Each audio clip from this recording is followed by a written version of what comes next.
Welcome to 630 Naperville. I'm Nathan Ronchetti. And I'm Paige Ronchetti. We're so glad you could join us.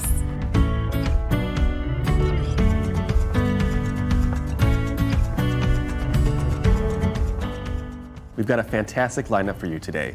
We'll learn more about the mental health benefits of recreation, tour a Naperville Fire Station, and check out some Irish dancers. But first, I'll be sitting down with James Bernicke for another installment of Legally Speaking.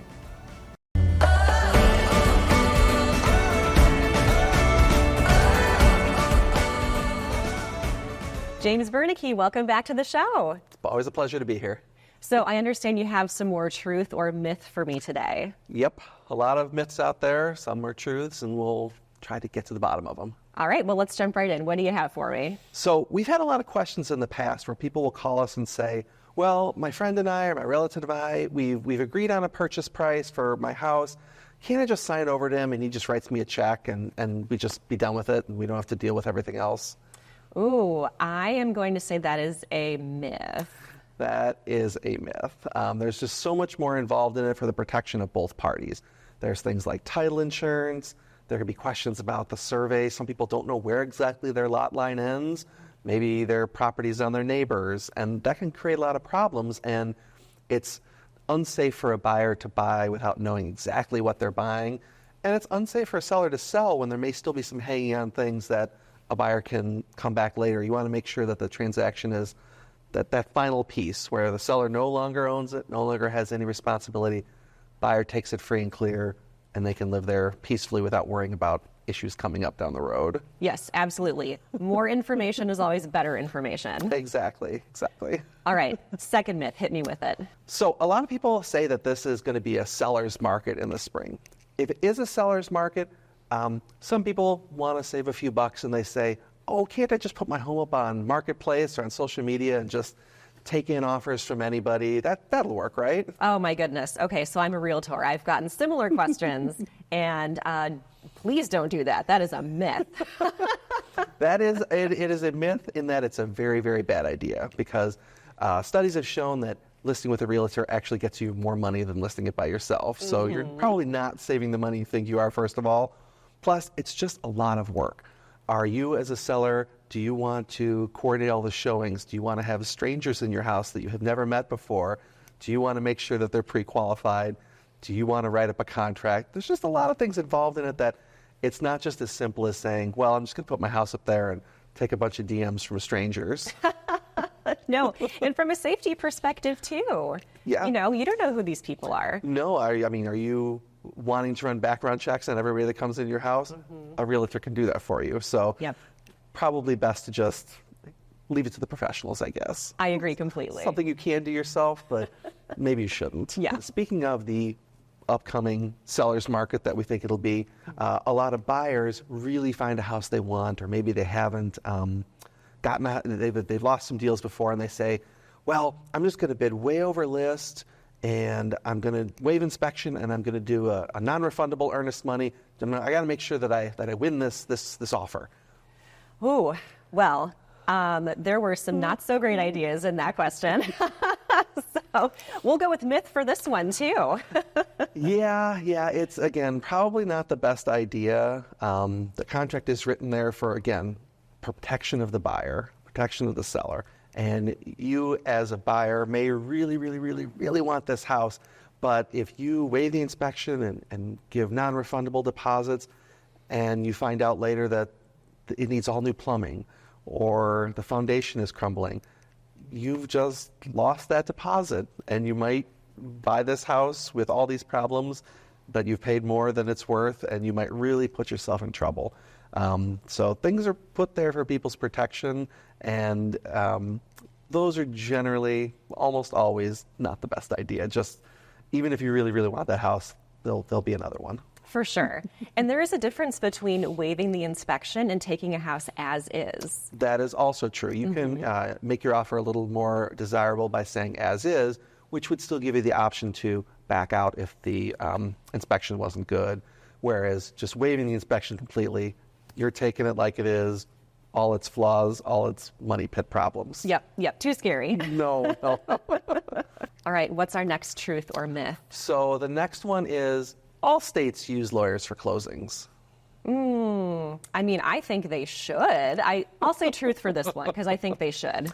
It's a myth. Actually, Illinois and the Chicago area is one of the few areas that uses attorneys for closings, which I've talked to people in other states, and the result of not having an attorney at closing is there are tons and tons of post-closing litigations. And there's lots of courtroom drama about, well, this person didn't disclose this, they didn't tell me this happened post-closing. And the job of an attorney, a closing attorney, especially here in the area, is to prevent those sort of things, to make sure everything's done at closing, everything, buyers know exactly what they're getting into so that there's not that kind of post-closing drama. We want to make sure that the seller is paying off everything they need to at closing, giving proper credits, things like that. And without an attorney, some of those legal explanations might get lost and then result in conflict later. Yeah, for sure. Okay, let's do one more truth or myth. We'll do one more. So residential and commercial real estate, they're the same. Oh, goodness. You know what? They are not. That is a myth. That is a myth. There's a lot of differences in them, and it's important to have somebody that's familiar with the particular type of real estate that you're investing in, buying, selling, or what have you. With residential versus commercial, you might have different kinds of surveys like environmental. You might be dealing with rent rolls and estoppels and different things, zoning, things like that. Whereas residential, you've got mortgages and surveys and homeowners associations and things like that. So they do have similarities, but there's a lot of differences between the two that it's important to have somebody who has a little experience and knows what they're doing in that particular type of real estate. Well, thank you so much for being here today. I feel like I learned a lot. Up next, Samira Luthman from the Naperville Park District explores the mental health benefits of recreation.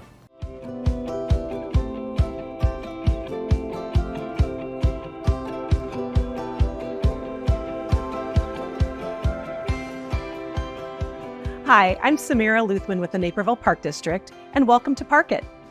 Today I'm in Studio 1, right off the Riverwalk, and this is where the pottery magic happens at the Park District. I'm happy to be joined today by Julie, who is one of our Park District instructors. Thank you for joining me. Thanks for having me. Julie and I are going to be talking today about the benefits of mental health and working through arts programs, for example, pottery. So let's dive right in. What are the top few benefits of engaging in a hands-on program like pottery for people who are looking to release emotional tension or stress? I think one of the top benefits for sure is that it really helps to reduce stress, anxiety, it boosts one's mood. And when it comes to pottery, I think that has so much to do with the material itself. You're really kind of getting in there and working with your hands. It's this very tactile experience. It's very calming, very meditative. In fact, studies show that in as little as 45 minutes of working with clay, your blood pressure levels are reduced, your stress hormone cortisol levels are reduced. Wow. It really has this wonderful effect. That's amazing. Yeah, it is amazing. And I think additionally, it's really this kind of challenge, cognitively, a brain challenge, a neurological challenge. You're kind of coming to the medium with an idea, a vision of what you would like to create, and you're problem solving all along the way, figuring out what steps you need to take to end with that result, how far you could push the material, where you have to kind of fall back a little bit. And so it's this kind of give and take in terms of thinking about what you need to do and understanding how the material works. So then if you're talking in terms of like mental health and mental wellness, if this is a way to reduce stress, could it be said then that if you're working with clay or you're working with a different kind of artistic medium, it kind of takes your mind off of things too and really puts you into a creative process mode? For sure. I think everything else, no matter what creative task you're involved with, kind of falls aside and you're really just engaged and focused on what you're creating in front of you. And you forget about any of the worries, any of the concerns, any of the baggage that you're carrying in your Sure. daily life. I think there's just a wonderful kind of self-confidence that grows with people the more classes they take. They're learning skills, kind of developing those skills further, really pushing those boundaries, and in the end kind of feel this, this greater self-worth, this greater self-confidence in their own ability. So as someone that has worked in the arts for a while and has seen a lot of people kind of come and go through the different programs. Do you have any success stories or things you'd like to share as far as what you've seen from your students as far as progressing in a good path emotionally? Yeah, for sure. I think no matter who comes into the studio for the first time, the response is always the same. This is so calming. This is so meditative. I want to come back. This is so addictive. And I think most people respond in that way because it's true. This really is this material, this medium, this process that allows them escape from their daily life, allows them to kind of focus and relax and just kind of engage with this material that has such a physical quality to it. I've worked with children as young as 3 who come into the studio along with their parents for open studios. I've had nonverbal participants. I've had people on the autism spectrum, people with various stages of dementia or Alzheimer's. And I think the really wonderful thing about working with clay is it kind of meets people where they're at. It's this medium that no matter what your skill level, no matter what your background, your age, your challenges, we're all starting out with the same block of clay and we all have that same potential or possibility. And I think it just kind of lifts some of the anxiety of trying something new and promises this potential in anything that these people are making during their sessions here. Especially with clay, it's really this forgiving medium. If you make a mistake, you can always wet your finger or a sponge and kind of erase that. If something is uneven or unbalanced, you could scrape a little clay away or add some to make it more symmetrical. And so there's really not the pressure of feeling like you have to get it right. There's no right or wrong answer. Definitely. And while engaging in art, that can be something that's a solo activity, certainly. But I think that there's probably a lot of benefits to engaging in it in a group setting too. Can you talk a little bit about that? I think the benefit of having this kind of community of people who are all gathered for the same purpose or the same interest is really you feel a sense of support and camaraderie. You have a chance to kind of socialize and converse with others around you. There's a lot of walking around and observing going on where you can get inspiration from others. And yet it's still this very quiet, kind of calm environment where if you want to retreat into your piece and work silently for a bit and really focus on what you're doing, you can do that while still having neighbors to engage with or interact with. And I know that so much of what's talked about as far as like mental health and wellness, it's go for a walk outside or go take a fitness class, and both very important things. And it's important to engage in physical activity. But I think this is really another important side of it too. The whole notion that in creating something, you're expressing yourself in a way that most of us don't have the chance to do in our everyday lives is this really unique, very special experience. Well, Julie, I want to thank you for being my guest today. I hope that for our viewers out there, this inspires you to try something new. Thanks for watching, and I'll see you next time on Park It. Stay in the know at home or on the go with NCTV 17 News Update. This quick recap of everything happening in and around town will be delivered straight to your email inbox for free. Sign up today.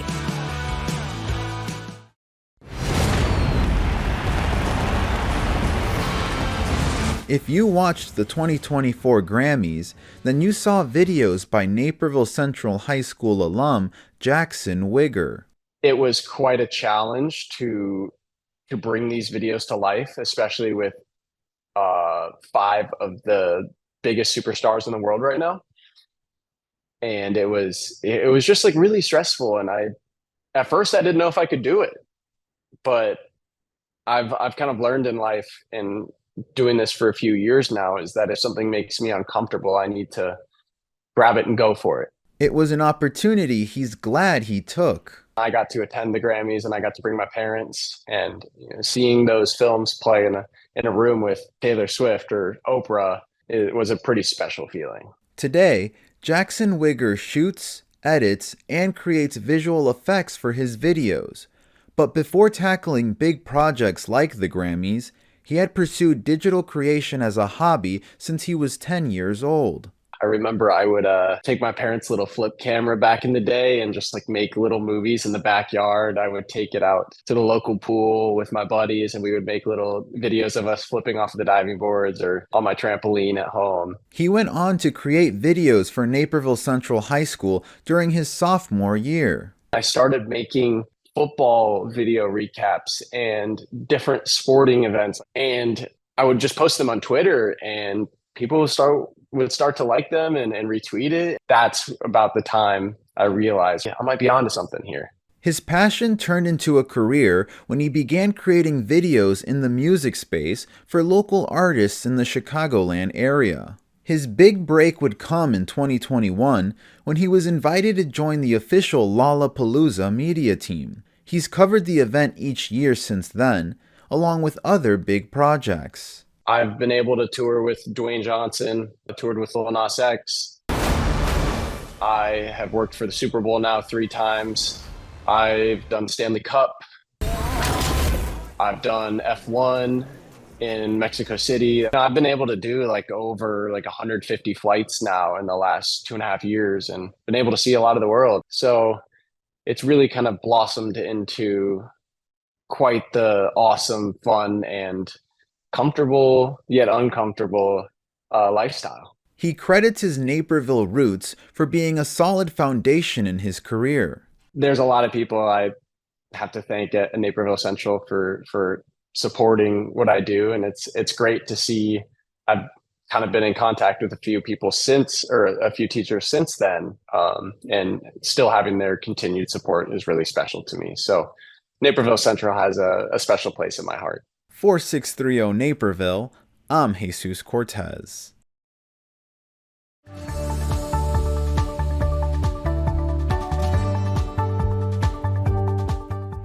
We're here on location at Fire Station 8 in Naperville, hanging out with the fire department, talking about their 150th anniversary and getting a tour to understand what it's like to have a day in the life of a firefighter. Thanks for having us, guys. Absolutely. Thanks for being here. So this station was opened in June 2nd, 2001 in the memory of Lieutenant George Winkler, whose son actually is on the job today. Andy Winkler was a firefighter paramedic and was hired as part of the class to open this station, which was kind of unique. Lieutenant Winkler lost his life in a training accident here on duty back in 1991. And this station was opened in dedication of his honor. So his plaque sits on the wall. Excellent. Oh, that's so special. Yeah, it was great. So since we're here today, take us through what it's like. Let's say that we're coming for a shift. Can you take us through a day of what we would experience here on the job? Yeah, I'll give you a little bit of background on our shifts. Our shifts work 7 a.m. to 7 a.m. So we work a 24-hour tour duty, and then a firefighter's off for 48 hours. Typically, though, members arrive to work usually around an hour to an hour and a half before work, about 6 a.m. And they do a couple of things. And before we start moving, we'll go over them. They'll check their email, check their, used to be just check your mailbox. Now it's check your mailbox and check your email. They'll look at the logbook and see what calls that the squad company here ran the day before, if there's anything unique, if any fire alarms are taken out of service, anything they need to know. And then they'll usually move this way to the kitchen and grab a cup of coffee and talk to the offgoing crew.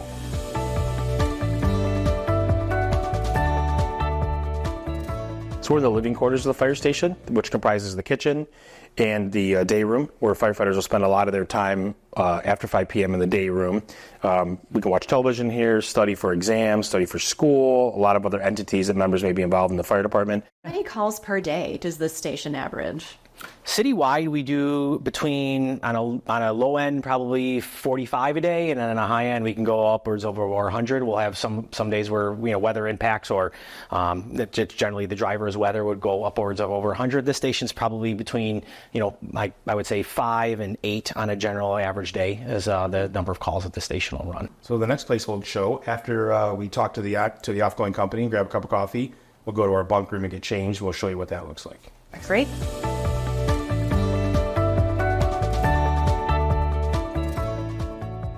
So after that morning routine of offgoing, kind of informally, the members will come into their individual bunk rooms, and their lockers are also here, which will contain their fire uniforms. Sure. But they'll come in here, and each shift has their own locker. So each person, you can see like the name tags on some of them, they'll have their own locker where they can have their own personal toiletries and their uniforms. And while we're in here, just a little bit about the bunk room in general. So above you, you'll see that we have a speaker, which is connected to our station alerting system. So when a 911 call comes in for this district, our public safety answering point, our 911 center, will activate the tones in this station. So that speaker will open up. There'll be an audible voice to tell them what the call is, the nature of the call, where they are going, with the address, and which rigs are going. So the next place we go is we'll show you the fitness room. Well, we've taken you now to the fitness room. So our members, we preach physical fitness. It's kind of a component of our job. And so an hour of every day is built into their schedule that during the work hour, they're going to be afforded 1 hour to complete physical fitness. It's just like any other training that we might have. You know, a lot of what we do can be dangerous. And so providing members ability to stay physically fit and healthy does really impact their well-being too. And when members want to join the fire department, they have to pass what's called the Candidate Physical Ability Test, CPAT for short. That's run in conjunction with the International Association of Fire Chiefs and the International Association of Firefighters. It's a tested, normed process throughout the country that's used by a lot of fire departments and sets the minimum standards that someone needs to be a firefighter. So that's our entry level. You have to pass that to become a member of the Naperville Fire Department. And then after that, we have required fitness every day.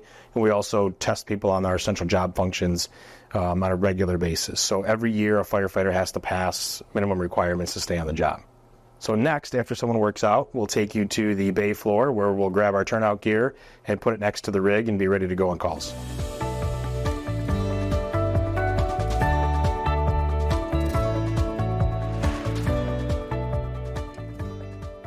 So after a member, if they choose to work out before shift, the next thing they'll do is come get their fire gear out of their gear locker.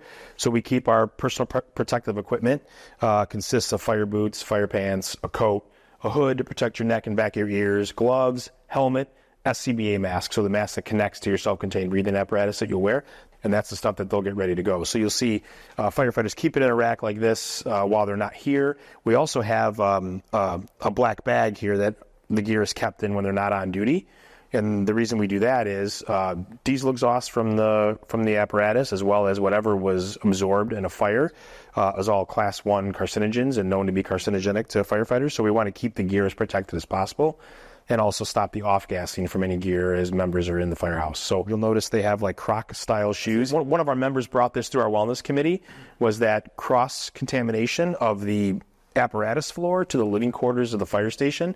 There was a study done with the San Francisco Fire Department where they found diesel exhaust particulate in the vacuum bag of the vacuum that they use to clean the fire station. To eliminate that cross-contamination, our members will slide out of their duty boots and wear those Croc-style shoes in the living quarters of the station, and then likewise change into their boots here to go on a call. And that wellness committee, in conjunction with the safety committee, takes a look at a lot of those studies or reports from practical use from our members, tries to bring a proposal together or just bring some awareness level or bring the study so that we could analyze that and investigate, like, is there a procedure or practice or something that we need to do to make our members a little bit more safe, give them a better edge, or help them with, the length of their career to be healthy. And a lot of our initiatives like those Crocs come through that either safety or wellness committee and are brought forward to administration that way. So it's kind of a cool, unique way of having things brought from the bottom up as opposed to just always top down. Our members bring these initiatives to us based off of what they see, what they hear, what they're doing on the street, or studies they know, and we investigate them as a group and come to consensus on how to make our jobs a little bit easier, a little bit safer. So once the firefighters get their gear from their locker, they'll bring them to the fire engine. Each position will position themselves accordingly. So the officer is going to be up front, the backstep firefighter will be here, and the driver is going to be over there. Each section has their own SCBA, so they'll take their mask, they'll hook it up, they'll test their SCBA, make sure that everything works, and then they'll go over the equipment that's actually staged inside the fire engine that is, stays with it and is not unique to each individual. Every apparatus that we have has a full complement of medical supplies, so we could affect basically anything that an ambulance can do, we can do on a fire apparatus minus transport. So that's they can, if they get there first and you see the fire engine, that's why, is because they can do everything that an ambulance can. They're trained as paramedics and they know all of the same skills and can get you basically packaged and ready to go for the ambulance to transport you. And then all the tools for rescue, firefighting, vehicle extrication are sitting behind us. We talked about upwards sometimes of 100 calls a day, almost 18,000 runs a year. Our rigs are running constantly, so there's a lot of swap in and out of vehicles, which is why that exchange of information and that vehicle check and vehicle inspection process is so important in the morning for the firefighters, so they know what piece of apparatus they're in and get familiar with all the location of the equipment. Gentlemen, thank you so much for showing us around Fire Station number 8 and giving us a taste of a day in the life of the Naperville Fire Department. And I don't know about you, but I learned a lot today. I know, I want to stay and learn more. I'll leave him here with you guys. After the break, we'll see a performance from the McNulty Irish Dancers. Stay tuned for more 630 Naperville.